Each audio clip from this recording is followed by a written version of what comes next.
కళ్యాణ్ గారితో నా working experience I'm really very happy with him. లేదంటే అతి త్వరలో నేను మళ్ళీ ఇంకొక కథ చెప్పాను సినిమా చేయాలని కోరుకునేంత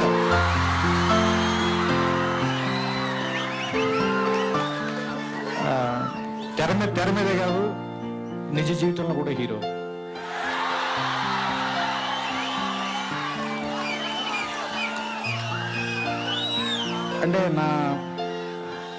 అంటే నేను మనం కొంతమంది మనుషులు కలిసినప్పుడు ఎంతో కొంత నేర్చుకోవాలనుకుంటూ ఉంటాం. కొంతమందికి మనుషులు కలిసినప్పుడు వాళ్ళకి జనరల్గా పరిచయంగా మిగిలిపోతుంది, లేదు స్నేహంగా మిగిలిపోతుంది. కానీ ఖచ్చితంగా నేను కొంత నేర్చుకున్నాను నేను దగ్గర నుంచి జీవితానికి సంబంధించిన తర్వాత. Thank you very much. Thank you very much.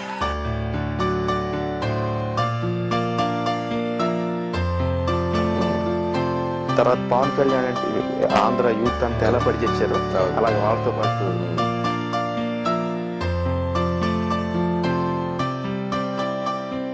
ఒక స్టార్ తో సినిమా చేయాలంటే ఎవరిని ఎంచుకుంటారు?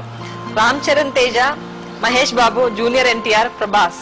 అసలు ఇందులో లేరు పవన్ కళ్యాణ్. అందరికీ నమస్కారం. ఫస్ట్ నా లైఫ్లో సూపర్ హిట్ ఎంత సంబంధం అంటే టీ నగర్లో చెన్నైలో ఫస్ట్ పవన్ కళ్యాణ్ ఫేస్ మ్యాగజైన్లో చూశాను. అక్కడ చూసి ఇక్కడ హైదరాబాద్ వచ్చాను. So first super hit magazine మూలంగా నా జీవితం స్టార్ట్ అయింది. So I'm sincere thanks to my అన్న పవన్ అన్న. ఓకే, కృష్ణవంశీ గారు అయితే పవన్ కళ్యాణ్ తో సినిమా తీయడానికి నేనైతే రెడీ అని మీరు అంటున్నారు.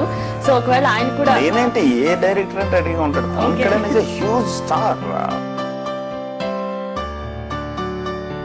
పవన్ కళ్యాణ్ సినిమా పడింది, కొంచెం ఎత్తలేదన్నా టెన్షన్ ఇమ్మంటారా?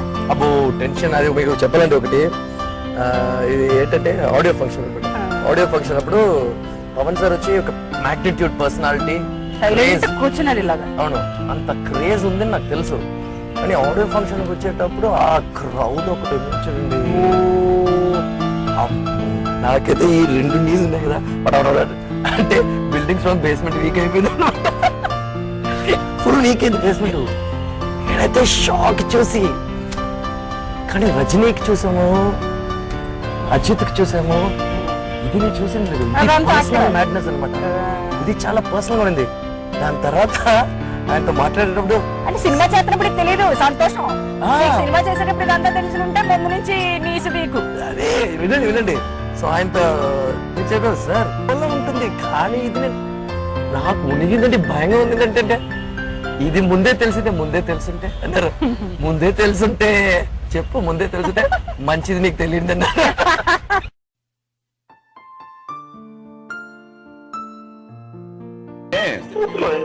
ఎప్పుడు కొత్త వాళ్ళని ఎవరో ఇంట్రడ్యూస్ చేయకపోతే కొత్త వాళ్ళు ఎలా వస్తారు? ఫస్ట్ పాయింట్, ఒకప్పుడు ఎవరో పవన్ కళ్యాణ్ కొత్త వాళ్ళని ఎంకరేజ్ చేయడం వల్ల కదా నేను వచ్చాను.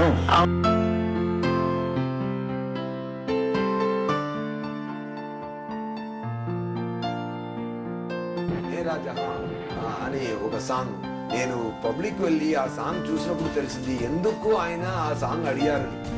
ఎందుకంటే ఆడియన్స్ కు ఆయనకు మూవీ పక్కన పెట్టి ఒక కనెక్షన్ ఒకటి జరుగుతుంది. ఆ మ్యాజిక్ నేను చూసి ఏం చెప్తున్నారో అది చేస్తున్నారు. జనాలకు మంచి చేయాలి అన్న థింకింగ్ ఆయన మనసులో ఉంది. It is actor who has a social responsibility. నాకు ఎవరిని కూడా ఇన్ని సంవత్సరాలు ఎప్పుడు నేను ఎవరిని చేతులు చాచి కానీ నోరు తెరిచి కానీ ఎప్పుడు నాతో సినిమా చేయమని నేను ఎప్పుడు అడగలేను.